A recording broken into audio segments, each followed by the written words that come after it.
கிருஷ்ணனும் ராதையும் ஏன் கல்யாணம் பண்ணிக்கலன்னு உங்களுக்கு தெரியுமா? பிருந்தாவனமே கிருஷ்ணனின் புல்லாங்குழல் இசைக்கு மயங்கி நிற்கும். ஆனா அந்த இசையை உயிர்ப்பிக்கிறது ராதையோட அன்பு மட்டும்தான். ராதை ஒரு முறை கேட்டாலாம், கிருஷ்ணா, ஏன் என்ன நீ கல்யாணம் பண்ணிக்கலன்னு. கிருஷ்ணன் புன்னகையோட, ராதே, கல்யாணம் பண்ணிக்க 2 பேர் வேணுமே, ஆனா நீயும் நானும் வேற வேற இல்லையே, நாம 2 பேரும் ஒரே உயிர், ஒரே ஆன்மா. இதுதான் ராதா கிருஷ்ண காதல். இது உடல்களை சார்ந்ததல்ல, இது தூய பிரேமை அப்படின்னு சொன்னாராம். கிருஷ்ணர் பிருந்தாவனத்தை விட்டு மதுராவுக்கு போகும்போது ராதை ஒரு சொட்டு கண்ணீர் கூட விடல. ஏன்னா அவளுக்கு தெரியும், கிருஷ்ணர் அவளை விட்டு எங்கேயும் போகல, அவளோட இதயத்துக்குள்ளதான் இருக்காருன்னு. பிரிவிலும் மாறாததுதான் உண்மையான காதல். கிருஷ்ணனின் பெயருக்கு முன்னாடி ராதையின் பெயர் வருவதே அவளுடைய ஒப்பற்ற காதலுக்கு கிடைத்த அங்கீகாரம்.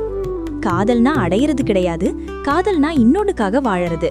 இன்னைக்கு வரைக்கும் கிருஷ்ணரோட புல்லாங்குழல் இசையில ராதையோட பெயர் தான் ஒலிச்சுக்கிட்டே இருக்கு. அந்த அன்பு என்றும் அழியாதது. நாளைக்கு இன்னொரு வீடியோ